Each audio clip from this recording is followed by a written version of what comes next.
Photographer Tara is on his way to his next assignment. He is familiar with temptations from people in Qatar who have come to assume journalists in Cambodia can be bought. I did one story and that company, they so angry with me. When they see me at the office, hey Tara, how my money for? I said, no, I don't need the money. What kind of car you like? You know, I don't like the car. I got my motor, I have my little salary, it's enough for me. I did the story about the lobby. One point that I will transfer money to the account. My director was paid $1,000 per month. Thank you so much. It's a lot of amount of money, but I cannot get it.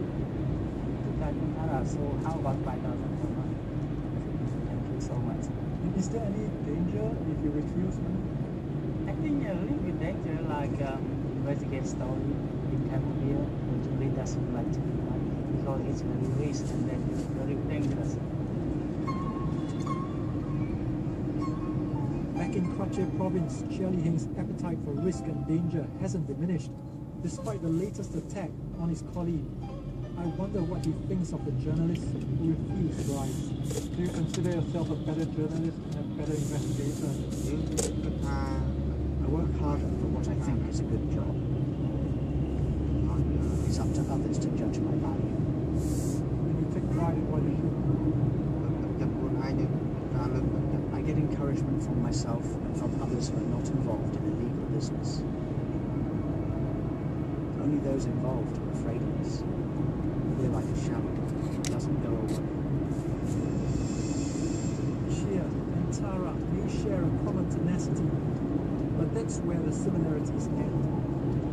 Ethics are paramount for Tara, but for Chia, money talks. And in the murky world of Cambodian news, he easily crosses the line between journalism and blackmail.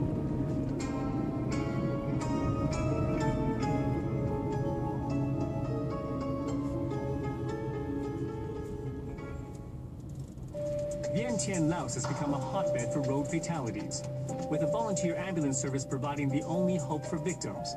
101 East travels with these saviors of the street. 101 East at this time on Al Jazeera. 291#. This is no ordinary lesson. These students are using mobile phones to access information which will help them with their studies. The service is called Eneza.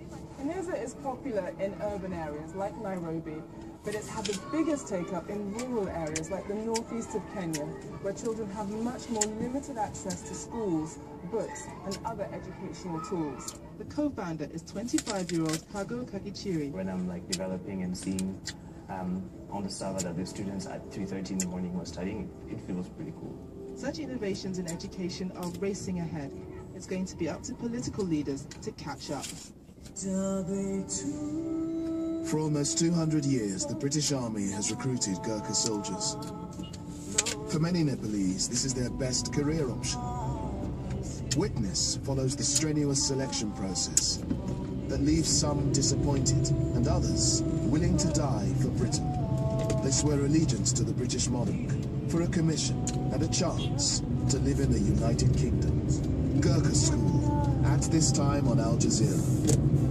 When the village of Bukal rose up in 2011, no one knew when this remarkable experiment with grassroots democracy in China would begin. In the first of a two-part series, Al Jazeera spends over a year with Bukal's villagers as they grapple with the challenges of a new political system. Hope, Episode 1 of Bukal Votes, at this time on Al Jazeera.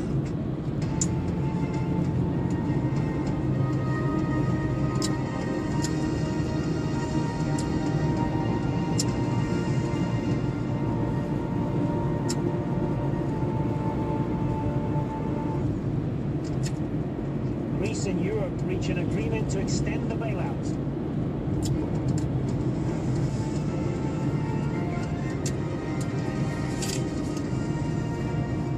Well, I'm Hazem Ziki. You're watching Al Jazeera live from Doha. Also on the program, fighters loyal to ISIL take responsibility for attacks in eastern Libya. More than 40 people are killed.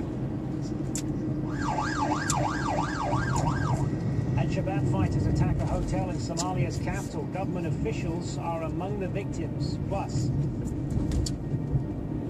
I'm Rob Reynolds in Arizona, where Native Americans are protesting a deal that allows a multinational mining corporation to begin a giant copper mine on public land.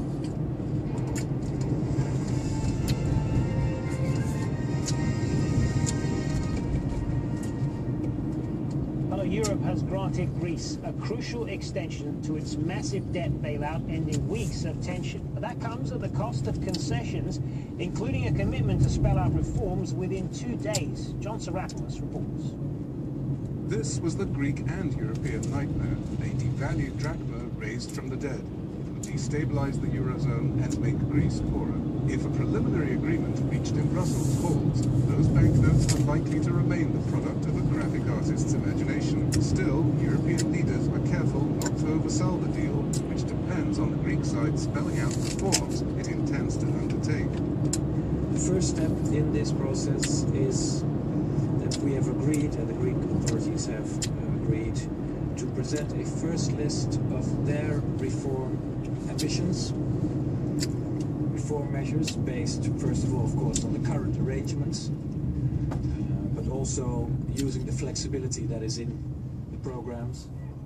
Supporters of the left-wing government in Athens gathered before Parliament to cheerlead the Greek side to victory. Careful not to disappoint them, the government said it had delivered. We combined two things that are usually imagined to be contradictory.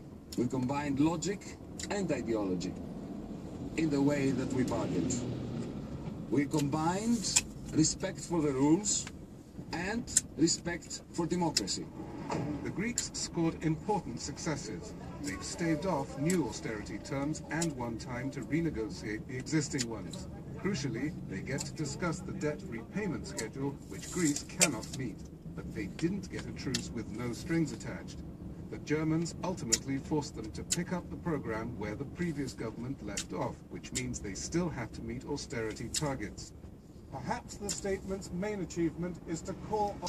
where there was a long queue. The target in Kufa in eastern Libya is highly symbolic.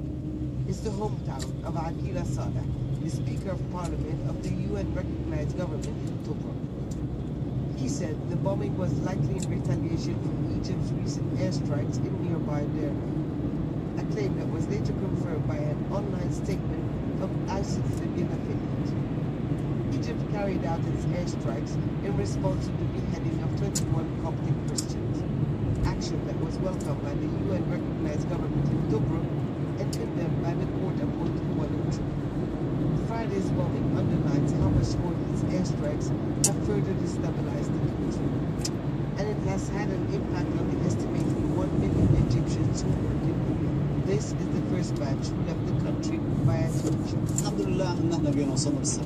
I am so happy that I'm safe. The issue is much bigger than us, but all of a sudden we were targeted. We lost our jobs, many things happened. But the vast majority of people here would not tell us their story on camera.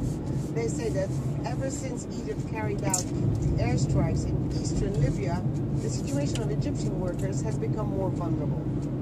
The international community is also concerned about the impact of Egypt's increasing role in Libya. If the Egyptian people and the Egyptian leadership see 21 Coptic Christians being, seeing their throats cut under the most brutal and horrible circumstances, that there is a reaction of some kind. And I would say that we also have to keep our heads cool and make sure that we, of course, react, but that we also realize the risk of this country going up in flames. It all comes at a time when the UN